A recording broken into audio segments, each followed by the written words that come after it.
Welcome back, everyone. So glad you're joining me today for this explainer. If you've ever flipped through a natural gas utility's sustainability report, you've probably noticed some pretty bold claims about their green initiatives and energy savings. But have you ever actually stopped to wonder how a company whose entire business model is built on selling gas accounts for the gas they don't sell? It's wild, right? Today, we're going to dive deep into the fascinating, highly structured world of sustainability accounting to figure out exactly how the natural gas industry proves its green initiatives. It's a pretty crazy question when you really think about it. How on earth can utilities possibly track, verify, and then claim credit for the absolute absence of gas consumption? I mean, you can't exactly put a meter on something that literally doesn't exist. And yet, proving that they're driving efficiency is absolutely crucial for their regulatory standing and, of course, their investor confidence. So today, we are going to break down exactly how they quantify the invisible. Here is our roadmap for today. We'll kick things off with the power of efficiency, then look at measuring savings in MMBtu, compare gross versus net savings, break down the EM&V rulebook, and wrap up with claiming the green credit.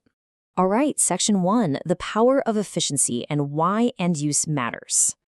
Now, before we get too deep into the weeds here, I want to establish exactly where our ground truth is coming from today. The framework we're unpacking comes straight from the official SASB standards, which are now managed by the International Sustainability Standards Board, or ISSB. So this isn't just some corporate marketing fluff we're talking about. These are the rigorous, globally recognized accounting standards that actually dictate how infrastructure companies report their sustainability data to investors. It sounds totally counterintuitive, doesn't it?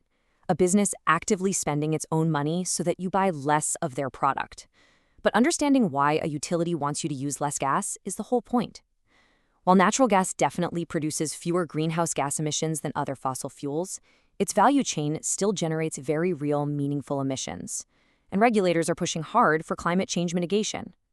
So by sponsoring efficiency measures, think about those rebates for high-efficiency furnaces or programs that help weatherize your home, utilities achieve a few incredible things. It acts as a low life cycle cost method to cut emissions, it decreases operating costs, and it significantly mitigates downside risks from sudden demand fluctuations. Ultimately, operating a highly efficient business allows these utilities to earn higher risk-adjusted returns over the long haul. Moving right along to Section 2, measuring savings in MMBtu, or quantifying the invisible. Within the SASB framework, under the topic of end-use efficiency, there is a very specific metric code, IFGU 420A.2. This exact line item is what forces a utility to transparently disclose their customer gas savings from efficiency measures, and they have to break it down by every distinct market they operate in. So how do they actually measure it? They use MMBtu. That stands for a million British thermal units. When an investor is reading through a utility's disclosures, they aren't looking for some vague promise that homes are getting greener. No way. They are looking for a hard, quantifiable number of MMBtus saved. The utility has to calculate the total amount of gas savings delivered to customers during the reporting period. And they must segment this data for each specific region that is subject to distinct public utility regulatory oversight. Which brings us to Section 3, gross versus net savings, and the clash of accounting methodologies. This is honestly the most fascinating part of the standard, the big showdown over how you actually count the savings. On one side, we have the gross savings approach. This measures changes in energy consumption resulting from actions taken by participants, totally regardless of why they participated. So, for example, let's say a customer was absolutely going to buy a highly efficient water heater anyway because their old one broke, but hey, they decided to use the utility's $100 rebate coupon at the register. Under gross savings, the utility gets to claim those saved MMBtus. But on the flip side, we have net savings. And this is way stricter. It only counts changes specifically attributable to the program that literally would not have happened otherwise. So under net savings, that customer who was going to buy the heater anyway, they don't count at all. The utility only gets credit for the customer whose mind was actually changed because the rebate existed. All right, on to Section 4, the EM&V rulebook and the jurisdictional rules involved. So who actually gets to decide which accounting method the utility gets to use? Enter EM&V. That stands for Evaluation, Measurement, and Verification. You can think of EMM as the ultimate referee in this space.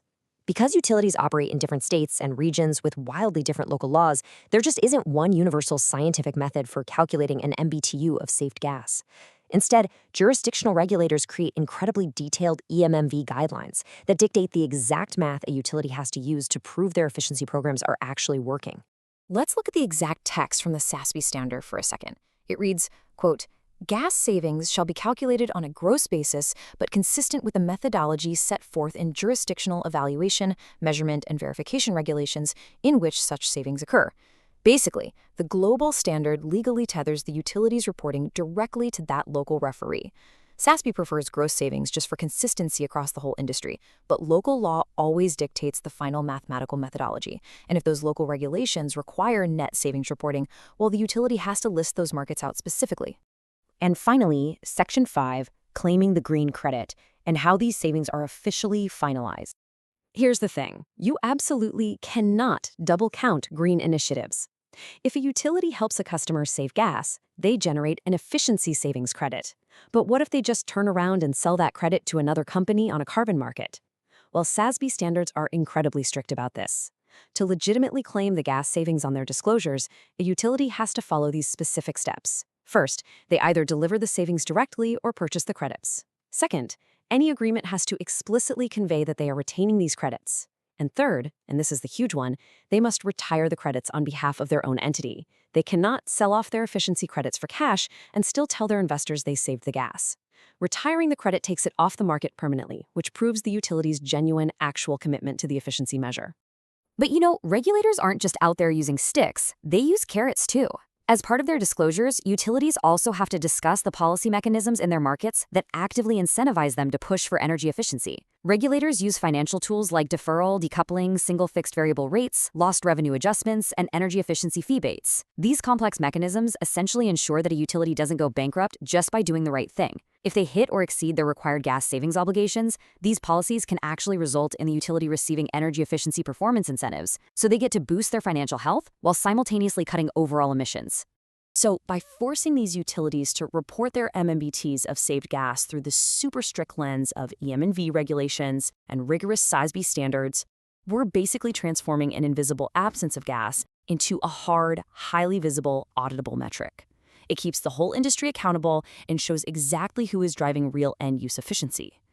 Which leaves us with a pretty provocative thought.